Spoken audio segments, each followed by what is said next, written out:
अस्सलाम वालेकुम। प्रोग्राम सवाले के साथ मैं हूं मारिया मेमन। आज की टॉप स्टोरीज हैं। बढ़ता कोरोना, हुकूमत का आखिर प्लान क्या है? जो नंबर्स हैं वो तेजी से बढ़ते जा रहे हैं। एक आज बड़ी अलार्मिंग सी प्रेस कॉन्फ्रेंस की है जफर मिर्जा साहब ने। जरा बात करेंगे तमाम सूबों के जो वहां पर नुमाइंदगान हैं, उनके जो तर्जुमान है कि भाई क्या सूरत हाल है, आगे का गेम प्लान है क्या।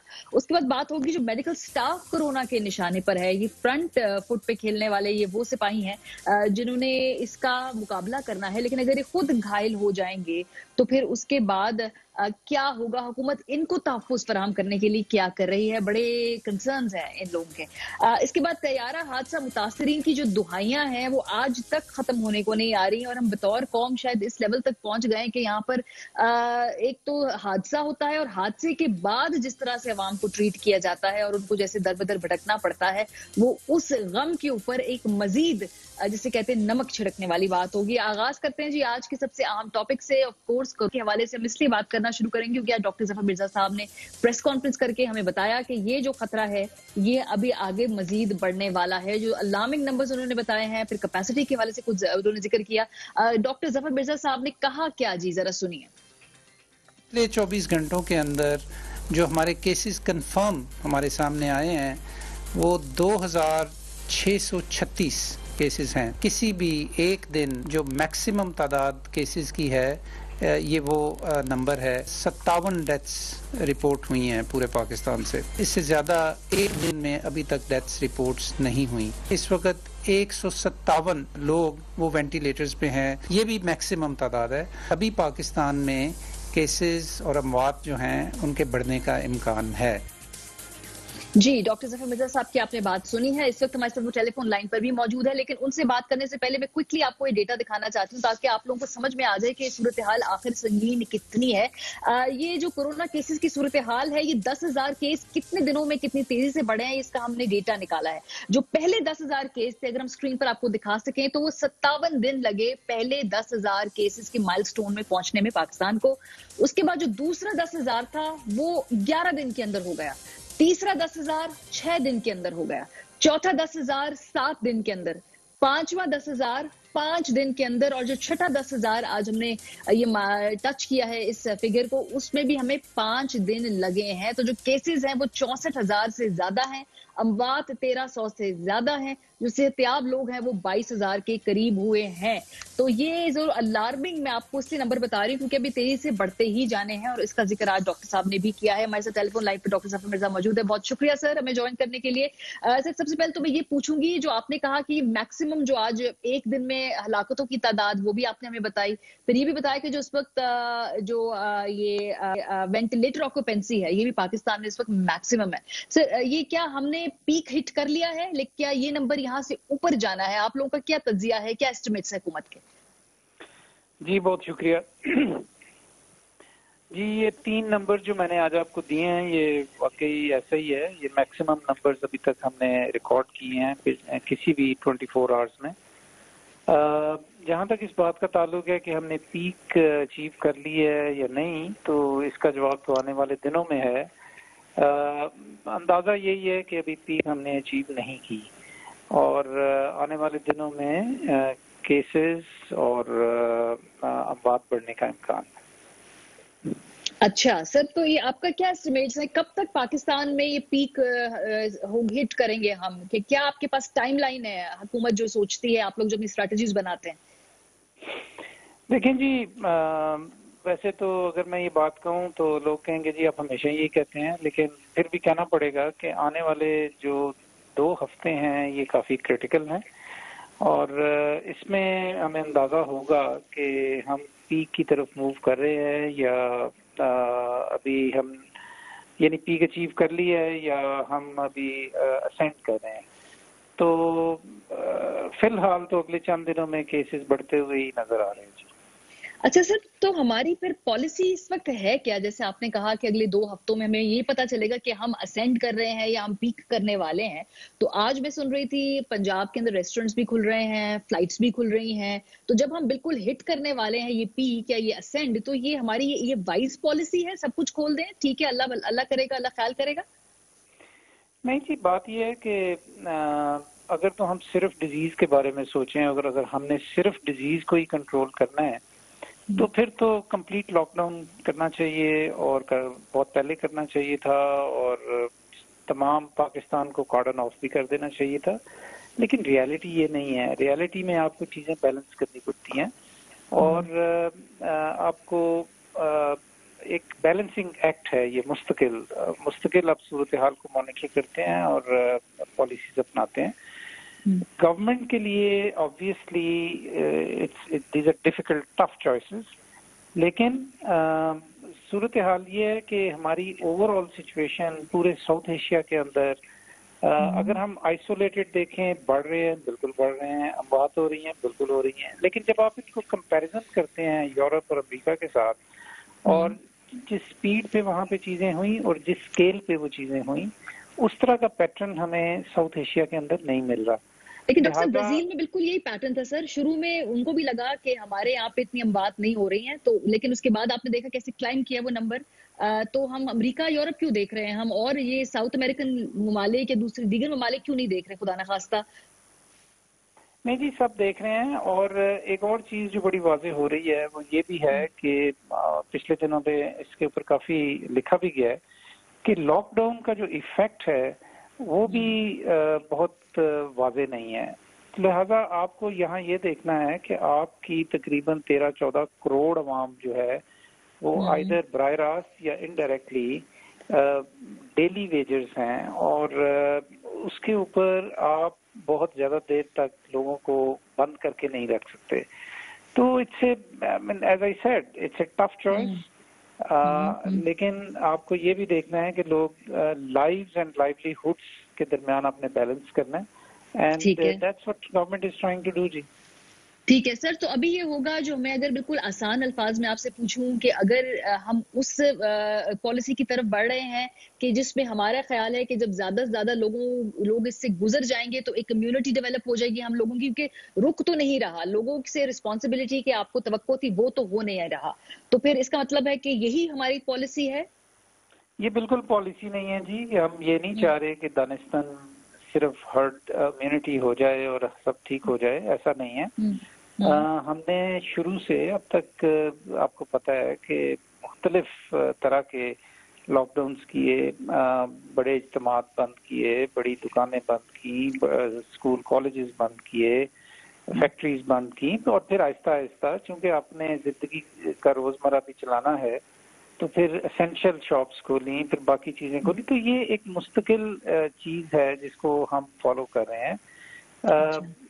ऐसा नहीं है, मुझे ये बार बार ये सवाल किया जाता है कि आप हर्ड इम्यूनिटी की पॉलिसी अपनाए हुए, ऐसा नहीं है। लेकिन इस पॉलिसी को क्या नाम देंगे, उसको टर्म क्या देंगे, गवर्नमेंट इसको एक्सप्लेन कैसे करेगी? लेकिन किसी भी कम्युनिकेबल डिजीज का ये एक नेचुरल फिनोमेना होता है कि उससे जैसे जैसे लोगों का एक्सपोजर बढ़ता है वैसे वैसे इम्यूनिटी भी बढ़ती है। आप लॉकडाउन करें या ना करें, इस वक्त पाकिस्तान में 92% ट्रांसमिशन लोकल है, लोकल केसेस से हो रही है। और उसमें आप की पॉलिसी हो या ना हो, जब एक्सपोज होते हैं लोग तो फिर ग्रेजुअली उनकी इम्यूनिटी भी बढ़ती है। लेकिन ये कहना गलत होगा कि गवर्नमेंट ये दानिशमन इस पॉलिसी को अपनाए हुए। चले, हर्ड इम्यूनिटी हमने नहीं अपनाई हुई, आपने क्लैरिफाई कर दिया, तो ये जो पॉलिसी है इसको आप नाम क्या देंगे, इसको आप एक्सप्लेन कैसे करेंगे, फिर ये क्या पॉलिसी है? बिकॉज जनरल परसेप्शन ये है कि शायद ये हर्ड इम्यूनिटी है, फिर ये क्या है? नहीं, ये बेसिकली आप इसको यूं कहें कि ये हम स्मार्ट लॉकडाउन की जो पॉलिसी है वो अपनाए हुए हैं। आपको हमने बताया था कि 24 अप्रैल को हमने ट्रेसिंग, टेस्टिंग एंड क्वारंटाइन की पॉलिसी अपनाई थी। उसको हम ग्रेजुअली इफेक्टिव बना रहे हैं ताकि जो भी हमें पॉजिटिव केसेस हैं उनके कॉन्टैक्ट्स को ट्रेस करें और जहां जहां हमें हॉटस्पॉट्स मिलें उनको हम कॉर्डन ऑफ करें। और वो असल में स्मार्ट लॉकडाउन है कि जहां पे आपको ज्यादा केसेस हैं और उनसे दूसरों को फैलने का अंदेशा है, वहां पे आप उसको लॉकडाउन करें। और ऐसी जगहों को लॉकडाउन करने की जरूरत नहीं है कि जिसका कोई एविडेंस ही नहीं है कि उसकी वजह से क्या फर्क पड़ता है। सर अभी तो कौन से हॉटस्पॉट्स आइडेंटिफाई किए हैं हमने जिनको हमने लॉकडाउन किया हो? बिकॉज कोई 3-4 हफ्ते से तुम्हारी स्मार्ट लॉकडाउन की पॉलिसी है ना, तो कुछ अगर आप निशानदेही कर दें कि जी यहाँ यहाँ हमने डिटेक्ट किया तो हमने फिर वहां पे स्मार्ट लॉकडाउन कर दिया क्योंकि वो गढ़ बन रहे थे। कोई आइडेंटिफाई की है जगह आप लोगों जी ने जी, उनको? मैं इसके ऊपर पूरी प्रेस कॉन्फ्रेंस करूंगा। 100 से ज्यादा ऐसी लोकेशन हैं इस वक्त पाकिस्तान में, मुख्तलिफ पाकिस्तान के इलाकों में, कि जहाँ पे केसेस जब ज्यादा मिले तो उनको हमने लॉकडाउन किया। यहाँ इस्लामाबाद में किया, पंजाब के अंदर बहुत सारी जगहों के ऊपर किया, केपी के अंदर किया। तो उनके बारे में तफसीलन हम TTQ के ऊपर एक सेशन करेंगे मीडिया के साथ, जिसमें आपको ये बताएंगे कि कैसे ये लॉकडाउन हो रहे हैं और उनके क्या असरात हैं। ठीक है, बहुत शुक्रिया। डॉक्टर जफर मिर्जा साहब हमारे साथ मौजूद थे, आते हैं हमारे साथ मौजूद हैं इस वक्त नासिर हुसैन शाह साहब वज़ीर इत्तलात सिंध हैं, तैमूर सलीम झगड़ा साहब खैबर पख्तूनख्वा से हमारे साथ है और लियाकत शाहवानी हमारे साथ इस वक्त हैं तर्जुमान बलोचिस्तान हुकूमत। बहुत शुक्रिया आप लोगों का, बिकॉज अब चूंकि नंबर बड़ी तेजी से बढ़ते जा रहे हैं और अब ये खाली एक स्टैट्स नहीं रहे।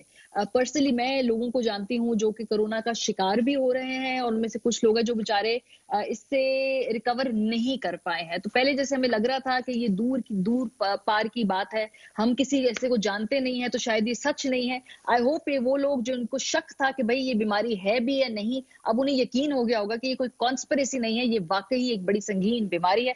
मेरे ख्याल में अगर आपसे आगाज करूं झगड़ा साहब, खैबर पख्तूनख्वा जो है ये मुझे बताइएगा क्योंकि वहां से हमें ये शिकायत मिली है खास तौर पे जो डॉक्टर्स और हेल्थ वर्कर्स की हैं। वो कह रहे हैं जी कि हमारे पास जो है वो PPEs का मसला है, हम लोग खुद जो है इसकी फ्रंट लाइन पे हैं, हमें हुकूमत उस तरीके से फैसिलिटेट कर नहीं रही है।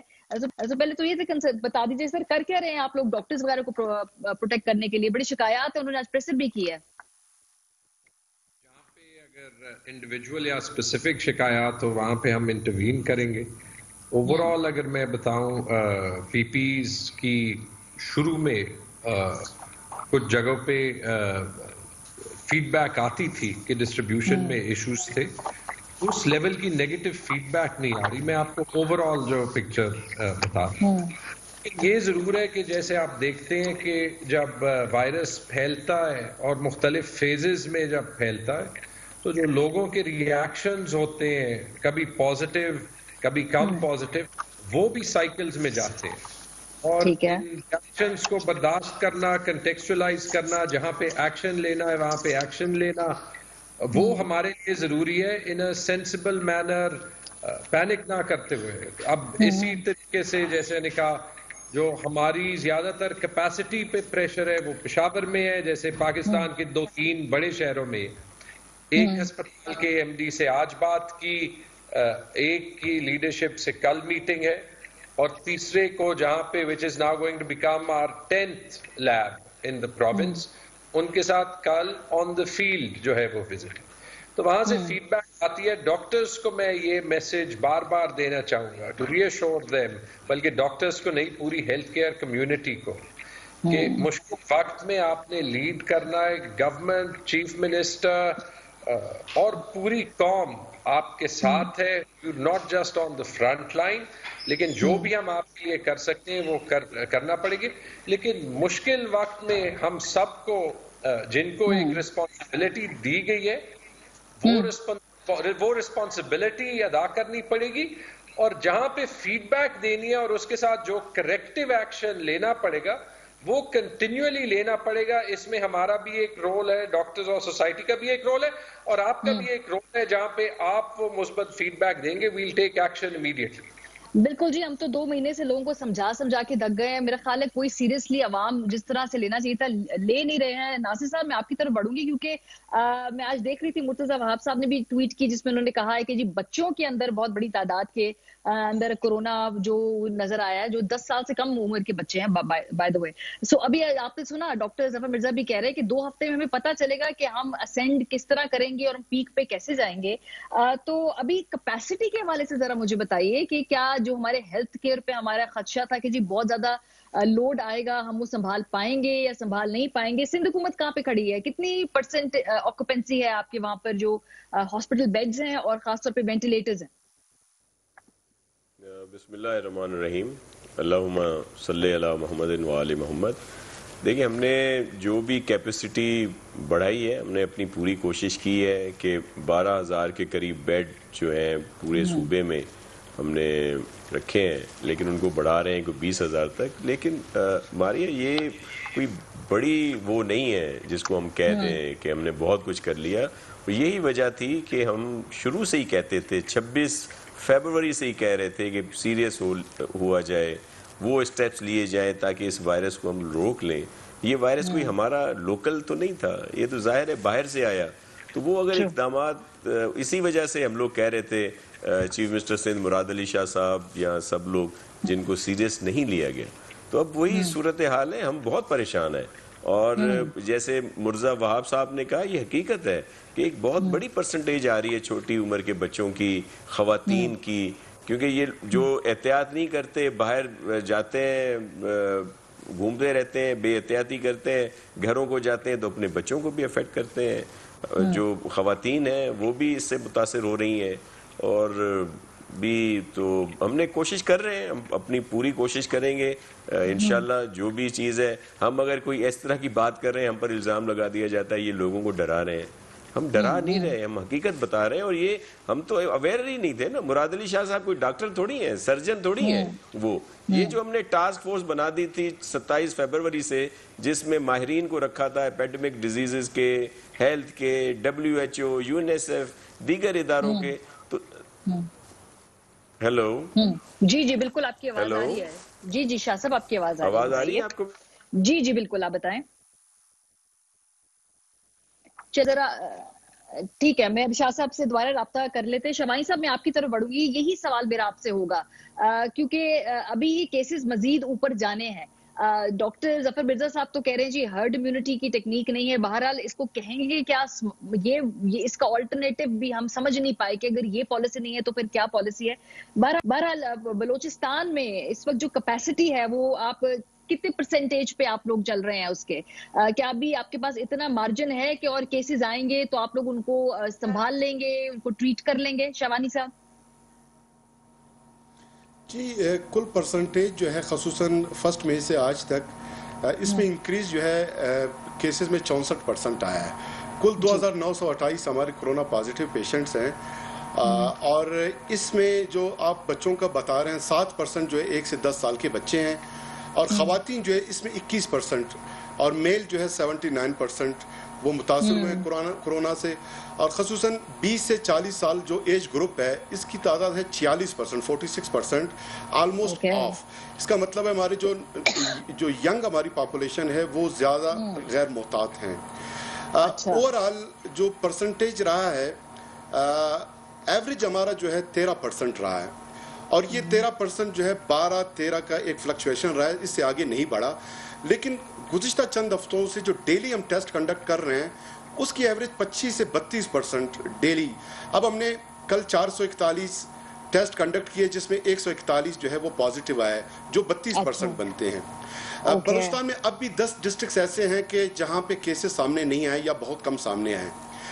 अगर वहां पर केसेस की तादाद कम रहती है, जो हमारा ओवरऑल एवरेज है, जाहिर है उस पे उसका एक मस्बत इम्पैक्ट ये आएगा कि 13% हमारा कम भी हो सकता है। लेकिन अगर हम टेस्टिंग कैपेसिटी जो ही हम बढ़ा रहे हैं, ज्यादा टेस्ट कंडक्ट कर रहे हैं, और उन एरियाज में भी केसेस सामने आना शुरू हुए, तो फिर ये 13% ज्यादा आगे बढ़ सकती है। फिर आप इसे ओवरऑल बलूचिस्तान के 1.25 करोड़ आबादी पे मुंतबिक करेंगे तो केसेस लाखों में सामने आ सकते हैं। लेकिन मुमकिन है कि ओवरऑल जब हम टेस्ट कंडक्ट करें ये कम हो। हेलो जी जी ठीक है, यानी आप ये कह रहे हैं कि आपको अपेरेंटली ये लग रहा है कि ये जो नंबर्स हैं ये ला पाएंगे, लेकिन ऑफ कोर्स ये टेस्टिंग के ऊपर डिपेंड करेगा ना कि एक्चुअली एक्यूरेट नंबर हमारे पास क्या। नासर, मैं आपके पास इसलिए आऊंगी सर, ये जो गैर मोहतात रवैये की बात हो रही है, अब लोगों को अपीलें करना, उन्हें कहना जी ध्यान करें, ये तो स्ट्रैटेजी फेल हो गई है। ये हमने देख लिया, ये हमने ईद पे भी देख लिया है, ये हमने तमाम इज्तिमात पे भी देख लिया है। तो अब वो जो बॉल अवाम की कोर्ट में फेंकी थी हुकूमतों ने, वो तो जैसे उन्होंने आगे से रिस्पॉन्ड किया वो आप लोगों ने देख लिया है। तो अब हम लॉकडाउन तो दोबारा नहीं कर पाएंगे और अवाम भी एहतियात नहीं कर रहे, तो फिर क्या है अगले 3-4 हफ्तों के लिए स्ट्रैटेजी? कुछ मुझे स्ट्रैटेजी समझ में नहीं आ रही एक्चुअली, फ्रैंकली। जी, आप बिल्कुल सही कह रही हैं कि एक तो जो रोक सकते थे वो शुरू के दिन थे अगर प्रॉपर लॉकडाउन होते। अब तो ये वायरस बहुत ज़्यादा जो है वो फैल चुका है और अब इसके साथ एक लंबा अरसा हमने रहना है। तो अब ये भी हमारा मुआशरा, हमारी मुआशी जो हालत है इस बात की इजाज़त नहीं देती कि कोई 6 माह का लॉकडाउन हो जाए। अगर कोई टाइम पीरियड हो ना अब हमारे सामने कि जी 1 महीने का करना है, 2 महीने का करना है, तो वो मे बी अब फेडरल गवर्नमेंट्स, प्रोविंशियल गवर्नमेंट्स मिलकर कर लें, लोगों के हाथ जोड़ें, जो हमारे डेवलपमेंट की फंड्स हैं वो हम लोगों के लिए रख दें कि भाई उनके चीज़ें या कारोबारी लोगों को उसमें सपोर्ट करें, ये कर सकते हैं। लेकिन कोई टाइम लिमिट नहीं है। अब वो थी, वो वक्त गुजार दिया, वो हम किसी ने नहीं सुनी, किसी भी डॉक्टरों की या माहिरीन की किसी ने नहीं सुनी। मुख्तलिफ मैसेज देते रहे, कोई कह रहा था, कोई डरा रहा है, कोई ये कर रहा है। अब हमें एक लंबा अरसा चलना है, तो इसलिए हमें SOPs बनानी पड़ेंगी और उन पर अमल जरूर कराना पड़ेगा। ये अब ये गवर्नमेंट्स की जिम्मेदारी है कि वो उस पर अमल कराए, लेकिन उसमें हमें एक पेज पे आना पड़ेगा। ये सारी जो भी बात है प्राइम मिनिस्टर साहब को एक फैसला करना पड़ेगा, जो हम सब सूबाई जो गवर्नमेंट्स हैं उनको उन पर अमल कराना पड़ेगा। एक मैसेज होगा तो हम इसको बेहतर तरीके से इस पर अमल करा सकेंगे। अगर छोड़ दिया जाएगा सारे सूबों को, मुख्तलिफ हर किसी की अपनी बात होगी, तो फिर हम क्या कहें इस बात पे। लेकिन बड़ी अलार्मिंग सिचुएशन है, हमें सीरियस होना पड़ेगा। बिल्कुल जी अलार्मिंग है, क्योंकि अब वो जो नाम है ना, जो स्टैट्स थे वो नामों में तब्दील हो रहे हैं। अब वो खाली स्टैट्स नहीं रहे, अब वो लोग हैं जिनको हम जानते हैं या जिनको हम जानते हैं आगे से वो किसी को जानता है। तो अब ये जो कहते हैं ना कि बहुत करीब आ गई है, जैसे ये सिचुएशन बहुत रियल है। अब हम लोगों के जो है वो नाम हमारे पास हैं जो इससे बुरी तरह से अफेक्ट भी हो रहे हैं। सो बहरहाल ब्रेक पर जाएंगे, वापस आएंगे, ये गुफ्तगू का सिलसिला जारी रखेंगे, हमारे साथ रहिए। Welcome back. और इस पूरी स्ट्रैटेजी में हम किस जो है उसके तहत चल रहे हैं, ये हर्ड इम्यूनिटी जो है ये तो नहीं है, हमें डॉक्टर जफर मिर्जा साहब ने कहा। तो बहरहाल ये फिर क्या है, क्योंकि ये स्मार्ट लॉकडाउन भी बज़ाहिर दिखाई नहीं दे रहा। पंजाब के अंदर तमाम अब रेस्टोरेंट भी खोलने की बात की जा रही है, जिम भी खोलने की बात की जा रही है।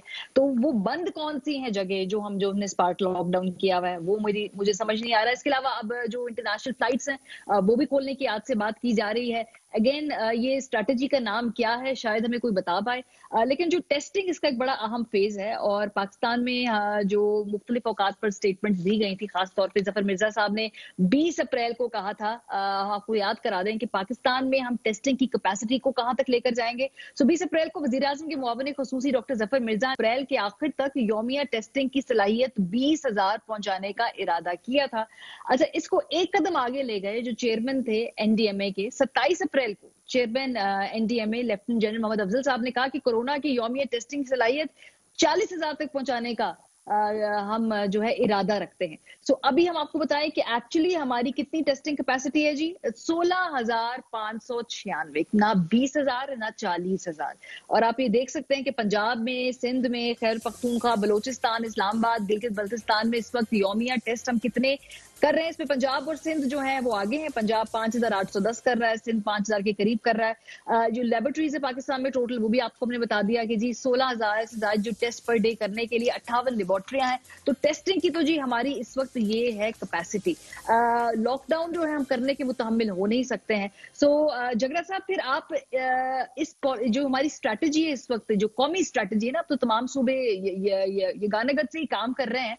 तो ये स्मार्ट लॉकडाउन जो है ये क्या अब रहा है कहीं, या ये अब बिल्कुल ये जिस कहते हैं ना कि एक ओपन फील्ड है, सर्वाइवल ऑफ द फिटेस्ट की बात है। जो फिट होगा वो बच जाएगा, जो नहीं खुदा ना खास्ता फॉर्चुनेट होगा फिर ठीक है, अब क्या करें, एक वायरस है, एक आलमी वबा है, तो फिर ये तो हो ही जाता है।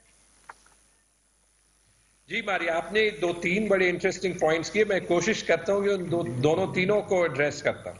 पहली चीज आपने पूछा और मेरे ख्याल में आपको जवाब नहीं मिला कि स्ट्रैटेजी का नाम क्या दें। आपने जब मेरे से पहले बात की थी, मैंने कहा था कि जाती तौर पे मैं ये स्मार्ट लॉकडाउन के नॉमेनक्लेचर पे शायद मतलब it's not something I would use, simply because I think कि हम इससे बेहतर टर्मिनोलॉजी भी इस्तेमाल कर सकते हैं और ये स्मार्ट लॉकडाउन उसका एक जुज है। मेरे ख्याल में अगर आप समराइज करना चाहते हैं कि हम फिलहाल कौन से फेज में हैं, हमारी स्ट्रेटजी कौन सी है, वो उसको मैं 2 अल्फाज में कहूंगा, वायरस मैनेजमेंट। अच्छा, आपने भी अभी कहा कि हम अभी एक ऐसे स्टेज पे हैं, और सिर्फ हम नहीं, शायद दुनिया के तमाम मुल्क सिवाय 1-2 की ही मैं मिसाल दे सकता हूं जिन्होंने जिनके पास ये सिर्फ सलाहियत नहीं लेकिन जियोग्राफिक अपॉर्चुनिटी भी थी कि वो एक्चुअली वायरस को एलिमिनेट कर ले। वो 2 ममालिक जो जहन में आते हैं वो है ऑस्ट्रेलिया और न्यूजीलैंड। उसके अलावा अगर आप देखें तरक्की याफ्ता से तरक्की याफ्ता तरीन मुल्क जो है वो अल्टीमेटली इसी स्टेज पे आ गया है कि अमवात कम है, ज्यादा है, केसेस कम है, ज्यादा है, उनको अभी वो मैनेज कर रहा है, और वो उन्हीं वजूहात के तौर पे मैनेज कर रहा है जिस पे हम कर रहे हैं कि ओवरऑल एक सिर्फ एक्सक्लूसिवली वायरस को नहीं, पूरे मुल्क को, पूरे सोसाइटी को देखना है। उस पर भी मैं जो है वो आता हूं आपको 1-2 मिनट में आपसे सिर्फ मांगूंगा, क्योंकि ये तीनों बातें। पहली चीज तो आई थिंक ये इसलिए जरूरी है कि रोल प्ले किया है by trying to balance the right messages. अभी मेरे ख्याल में ओपिनियन मेकर्स, अवाम दोनों में ये मैसेज पहुंचाना कि अभी अगर हमने वायरस को मैनेज करना है रादर देन के वायरस को एलिमिनेट करना है, तो जो हमारी चॉइसेस हैं वो थोड़ी सी चेंज हो जाती है। अच्छा, दूसरी चीज, आपने टेस्टिंग की बात की, it is a great example जहां पे पब्लिक प्रेशर की वजह से we get caught in the hype of numbers. एक मिस्टी, मैं सूबे का नाम नहीं लूंगा, तो हमारी एनसीओसी में मीटिंग्स होती, तो इन्होंने कहा कि जब एक सूबे को आइडेंटिफाई किया गया कि उनके टेस्ट कम थे, तो उन्होंने आगे पीछे जो उन्हें मिला, उन्होंने चंद दिन, ये हमारी टिपिकल एक एडमिनिस्ट्रेटिव रिस्पॉन्स थी कि जो सड़क पे मिला उसने कहा आए टेस्ट करें ताकि हमारे टेस्टिंग के नंबर्स बेहतर। वो फिर खुद ही 2-3 दिन बाद समझ गए कि ये ना सस्टेनेबल है, ना इसका कोई फायदा है। तो सिर्फ नंबर्स नहीं बढ़ाने, ये अपने आप से पूछना है, और ये हमारा काम है कि टेस्टिंग क्यों बढ़ाए, कैसे बढ़ाए। इसमें आई थिंक ओवरऑल पूरे मुल्क में कैपेसिटी एक हद तक बढ़ी है, बहुत बढ़ी है। अगर आप सोचें, महीना पहले सोचें तो हम तकरीबन 4-5 हजार टेस्ट पर डे पे थे एट अ कंट्री लेवल। अभी अगर हम 16,000 टेस्ट पर डे पे, तो this is a massive figure. लेकिन हमें हमेशा जो है कल आज का फिगर कम लगेगा, जो कि हमें 3-4 हफ्ते पहले काफी ज्यादा लगे। इसमें एक चीज जो शायद जरूरी है, मुझे खुद फ्रस्ट्रेशन होती है, हमने अपने लिए एक टारगेट रखा था, पहले 1000 का, फिर 2000 का, और 2000 से बढ़ने का। 1000 का हम अप्रैल में मीट कर गए, 2000 का और रखिए, अगर हमारे 2000 टेस्ट होंगे वो सिंध में तकरीबन 4000 टेस्ट के बराबर होंगे, पंजाब में वो तकरीबन 8000 टेस्ट के बराबर होंगे आबादी की निस्बत से। 1800 टेस्ट तक हम पहुंच गए, लेकिन व्हाट वी फाइंड इज कि वो जो कैपेसिटी की यूटिलाइजेशन है वो फ्लक्चुएट करती है। इन प्रिंसिपल मेरे पास अभी सूबे की जो गवर्नमेंट की जो कैपेसिटी है, और हमने में अपने आप के साथ प्राइवेट सेक्टर को भी कोऑप्ट किया, वो 3000 से भी ज्यादा है, लेकिन हम पहुंचे 1800 टेस्ट तक। अब मैंने एक चीज जरूर कही है कि हम सिर्फ नंबर्स बनाने के लिए टेस्ट नहीं करेंगे, लेकिन एक स्पीड से जो एडमिनिस्ट्रेशन काम करती है, और जब हम 1800 हिट करते हैं, फिर फॉर एग्जांपल जैसे जब ईद का ब्रेक आता है तो पूरे मुल्क में टेस्ट कम हुए, वो एक नेचुरल कोर्स ऑफ एक्शन है। आज उस पे मीटिंग की, हमारे आज 1200 टेस्ट हुए। मैं यही कहा कि जब हमारे पास इतनी कैपेसिटी और इतने कॉन्टैक्ट्स भी हैं जो कि ट्रेस हो सकते, आई वुड लाइक, और ये अभी मेरे लिए और हेल्थ डिपार्टमेंट के लिए और गवर्नमेंट के लिए चैलेंज है कि ये वापस 1800 के लेवल पे लाए, और उसके बाद 2000 को उठा। तीसरी चीज और लास्ट चीज जो आपने डॉक्टर मिर्जा से आई थिंक पूछा, और उसमें ये कि देखें क्यों हमें ये वायरस मैनेजमेंट के फेज पे जाना है। आपको पता है मेरे पास फाइनेंस का ओहदा भी है, मैं फिलहाल बजट बना रहा हूं। लेट मी से दिस राइट नाउ, इससे ज्यादा चैलेंजिंग बजट पाकिस्तान की शायद तारीख में नहीं होगा। एक चीज है कि एक अपॉर्चुनिटी देखता हूं, और वो अपॉर्चुनिटी 2 जगह से है। आपने जो शुरू में नंबर्स बताए कि हर 10,000 केस पहले से कम टाइम में हुए, अगर आप इसको थोड़ी मुख्तलिफ नजर से देखें कि परसेंटेज इंक्रीज जो शरह है केसेस की इंक्रीज, वो किस रेट से हो रही है, तो वो सरप्राइजिंगली, और याद रखें आज से तकरीबन 5-6 हफ्ते पहले हम जी जी जब हमने मसाजिद खोले तरावी के लिए वगैरह, हमने कहा कि हो सकता है कि 2-3 हफ्ते बाद केसेस की इंक्रीज, बढ़ने की शरह बहुत जल्दी इंक्रीज हो, वो अभी तक नहीं हुई। एक्चुअली हो रही है झगड़ा साहब, हो रही है, बिकॉज अगर 5 दिन के अंदर 10,000 हम टच करेंगे तो मतलब परसेंटेज वाइज वो केसेस जो है वो बढ़ रहे हैं। बाल मैं आपके पास दोबारा आती हूँ, मुझे जरा आगे बढ़ना है, मैं शासन कर पाऊंगी सर, बिकॉज अभी एक नया ट्रेंड मैंने देखा है और ये मेरी नजर से इसलिए गुजरा है कि मैं किसी ऐसे खानदान को जानती हूँ एक्चुअली, जहाँ पर कोरोना के सिम्टम्स हैं और वो टेस्ट के लिए नहीं जा रहे, गए बड़ी लेट वो टेस्ट के लिए गए, किसी को बताया नहीं, मेल जोल उन्होंने जारी रखा। इसका मतलब ये है कि लोगों में एक खौफ है, उनको है कि जी अगर हमें खुदा ना खास्ता हमने अपनी कंडीशन किसी को बता दी, या तो रियासत हमें उठाकर ले जाएगी या हमारा नाम किसी जगह पर जो है वो छाला जाएगा, शायद हमारे साथ सलूक किस तरह का किया जाए। तो ये क्या ऐसा तो नहीं है कि लोग बता भी नहीं रहे हैं, केसेस रिपोर्ट भी नहीं कर रहे हैं, और ये जो हमारे नंबर्स हैं, क्योंकि बहुत सारे इसको हेल्थ प्रोफेशनल्स कंटेस्ट भी करते हैं जी कि ये लगता है ये कम है, ये मिस रिपोर्टिंग है, ये जो हमारे केसेस हैं इसकी। हमारी ये बिल्कुल हो रहा है, और सिंध में तो हमने ट्रैक करके ट्रेस करके फिर ये टेस्ट किए हैं, इसी वजह से नंबर जो हैं हमारे ज़्यादा। सब कहते हैं कि जी सिंध शुरू से काम कर रहा है, सिंध गवर्नमेंट, और फिर ये टेस्ट क्यों इनके पॉजिटिव क्यों हैं? वो पॉजिटिव इसलिए है कि हम प्रॉपर वो कर रहे हैं, जो WHO की स्टैंडर्ड है, उनका SOP है, उस पर अमल कर रहे हैं। अभी ये बिल्कुल है, बहुत से लोग नहीं बता रहे, और ये नहीं है कि जिसका कहीं पता चल रहा है तो उसको कोई ज़बरदस्ती ले जाया जा रहा है या कोई उसको कोई बंद किया जा रहा है, ऐसा बिल्कुल नहीं है। हमने तो कहा है कि अगर कोई पॉजिटिव है और वो घर में क्वारंटीन आइसोलेशन वो कर सकता है, रह सकता है, तो पहले प्रेफर घर पे करे, जब तक वो कोई खुदा ना खास्ता बीमार नहीं होते, तो फिर वो हॉस्पिटल्स में आए। या जो हमने क्वारंटीन सेंटर्स बनाए हुए हैं, आइसोलेशन सेंटर्स बनाए हुए हैं, तो वहाँ भी वो आ सकते हैं। ये हकीकत है कि लोग थोड़ा घबरा भी रहे हैं, और वो जो सही फिगर है वो सामने नहीं आ रही, ये बिल्कुल हकीकत है। और हम पूरी कोशिश कर रहे हैं। हमने 80 थे मेरे ख्याल में, जब 27 फरवरी को हमने टास्क फोर्स में सबसे मालूमात की, तो 80 के करीब कैपेसिटी थी हमारी टेस्ट करने की, जो आज हमने बढ़ा के कोई 6,600-700 की कैपेसिटी है, लेकिन जो हम कर पाए हैं वो 5,000 और कुछ 100 के करीब है। एक दफ़ा हमने कोई 6,000 प्लस किए थे टेस्ट, तो ये हो रहा है, उसको और मजीद हम बढ़ा रहे हैं। लेकिन देखिए, टेस्ट अपनी जगह पे, अब तो लोग बीमार होना शुरू हुए हैं, और वो बड़ी अलार्मिंग जो है सिचुएशन है।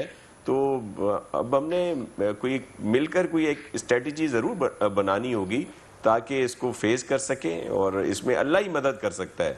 हमारी ये झगड़ा साहब ने जरूर होगी सारी चीजें। वायरस मैनेजमेंट, उन्होंने कहा जी हम ये वायरस मैनेजमेंट हमारी ये स्ट्रैटेजी है, ठीक है। सो मुझे बताइए ना कि लॉकडाउन की तरफ तो शायद अब हम जा नहीं सकेंगे, टेस्टिंग की कैपेसिटी हमने बढ़ाई बहुत है, लेकिन जैसे बहुत हमें इससे कई ज्यादा पाकिस्तान की आबादी को देखते हुए इससे कई ज्यादा हमारी गुंजाइश होनी चाहिए थी, नहीं है, हमारी लिमिटेड रिसोर्सेज है, ये बात भी है।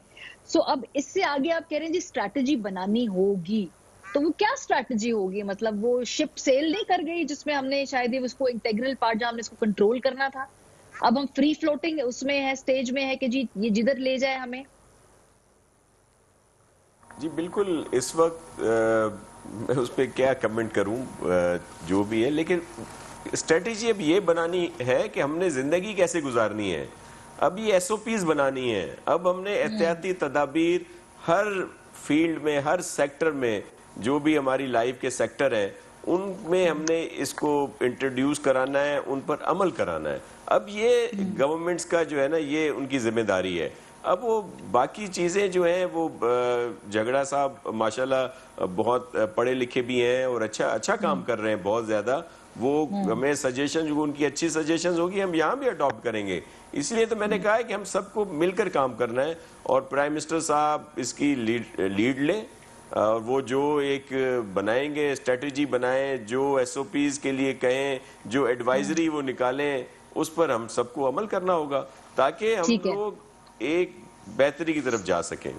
जी, जी, जो भी हो एक पेज पे हूँ। बहरहाल शबानी साहब, बलूचिस्तान वो सूबा था जिसने सबसे पहले ये उसूली फैसला कर लिया कि जी हम लॉकडाउन ईज़ करने वाले हैं। अब मुझे याद है मेरे प्रोग्राम पे आपने अनाउंस किया था कि अब आप टेलर्स और ईद से पहले तमाम चीज़ें जो है ये खोलने वाले। तो ये जो लॉकडाउन को नरम किया आपने, उसको वो केसेस में कैसे रिफ्लेक्ट हुआ है? बिकॉज़ अभी आगे जब एनसीओसी की मीटिंग होनी है तो दोबारा हुकूमत ने फैसला लेना है जी इसके बारे में कि अब हमने क्या-क्या रिस्ट्रिक्शंस उठानी है या जहाँ पे भी रिस्ट्रिक्शंस लगानी है। मेरा नहीं ख्याल कि रिस्ट्रिक्शंस अब कहीं लगेंगी, अब तो उठेंगी ही रिस्ट्रिक्शंस कहीं से। तो ठीक है, मतलब आप लोग मैनेज कर लिया है जो भी आपके फैसला था, कोई प्रॉब्लमैटिक नहीं है, आपकी कैपेसिटी भी है, आपके पास सहूलियात भी हैं, वेंटिलेटर भी हैं, सही जा रहा है। जो लोड आना था, जितना आपका ख्याल था, उतना लोड नहीं आया हुकूमत के ऊपर। जी मारिया, हम जो लोड से घबरा रहे थे वेंटिलेटर्स पे, पेशेंट्स के आने से घबरा रहे थे। वेंटिलेटर्स हमारे साथ कम हैं, 25 वेंटिलेटर्स हैं और कोई 53 जो है डिस्पोजेबल वेंटिलेटर्स हैं। 75 वेंटिलेटर्स बलूचिस्तान गवर्नमेंट ने ऑर्डर प्लेस किए, हम प्रोक्योर कर रहे हैं और 145 फौरी तौर पे हमने एनडीएमए से गुजारिश की है। इसके अलावा 71 आइसोलेशन फैसिलिटी हमने इस्टेब्लिश किए हैं, लेकिन जो पेशेंट्स हैं सिर्फ 3 आइसोलेशन फैसिलिटीज़ में हैं, बाकियों में पेशेंट्स नहीं गए। 150 पेशेंट के अलावा बाकी जितने हमारे कोरोना पॉजिटिव अपने घरों में हैं, क्योंकि शुरू में कोरोना को लोग स्टिग्मेटिक समझते थे, अब भी समझते हैं। इसी वजह से वो क्वारंटाइन के डर से भी अपना टेस्ट नहीं कराते थे। बलूचिस्तान गवर्नमेंट ने 2 माह कबल ही इस सूरत-ए-हाल को बांधते हुए हमने ये फैसला किया कि अगर किसी के घर में सफिशिएंट एम्पल स्पेस है तो टेस्ट के बाद उसको हम क्वारंटाइन सेंटर में नहीं रखेंगे बल्कि घर पे रखा जाएगा, और हमारी आरआरटी की टीमें अब उनको मॉनिटर भी करते हैं। बाकी सेक्टर हमने तकरीबन कवर किए हुए हैं। सिर्फ हमारा जो खौफ था वो वेंटिलेटर आईसीयू की हद तक था। अल्हम्दुलिल्लाह आज की तारीख में बलूचिस्तान में कोई एक पेशेंट भी वेंटिलेटर पे नहीं। हमारे जो एवरेज जो रहा है, मैंने जैसे गुजारिश की आपसे, 1 मई से अब तक 65% ओवरऑल जो तकरीबन 2928 केसेस हैं उनमें से 65% इस एक महीने में बढ़ा है, लेकिन ओवरऑल एवरेज जो है वो 13% ही है। और 10 डिस्ट्रिक्ट्स में जो केसेस कम हैं, अगर वो इसके साथ मिलाएंगे तो परसेंटेज कम हो सकती है। अगर वहाँ केसेस ज्यादा है ये बढ़ भी सकती है, लेकिन खुशनसीबी की बात यह है कि बलूचिस्तान में जो रिकवरी रेट है वो 36% है, यानी 1400 पेशेंट हमारे सेहतयाब हुए हैं सब। अगर ये केसेस बढ़ते हैं और इसी तनासुब से रिकवरी रेट भी बढ़ती है तो फिर जो है हम पे ज्यादा प्रेशर नहीं आ सकती। फर्टिलिटी रेट जो है 1 से 1.5% हमारा एवरेज रहा है, बीच में ये 2% पे आए, वापस ये 1.5% पे आए। आज की तारीख में हमारे पास जो है ना जो केसेस हैं, जो अमवात वाकई हुए, अल्लाह उनको मगफरत फरमाए, वो टोटल 60 लोग हैं। इन 60 में 17 ऐसे हैं जो सस्पेक्टेड केसेस हैं। अब उनके कोरोना के रिपोर्ट्स या आने थे या उन्हीं सिम्टम्स के तहत उनके अमवात वाकई हुए। अदरवाइज जो एक्चुअल रिपोर्टेड केसेस हैं वो है 43। बलूचिस्तान गवर्नमेंट ने पिछले माह ये फैसला किया कि बलूचिस्तान में जहां भी अमवात वाकई हो रहे हैं कोरोना या नॉन कोरोना, उनके रिपोर्ट डिप्टी कमिश्नर हमें भिजवाए। तो उसके तहत आज तक मई के महीने में 492 अमवात वाकई हुए हैं, लेकिन ये भी वो अमवात हैं जो डीसीज ने इनको रिपोर्ट किए हैं, ये सारे नहीं है।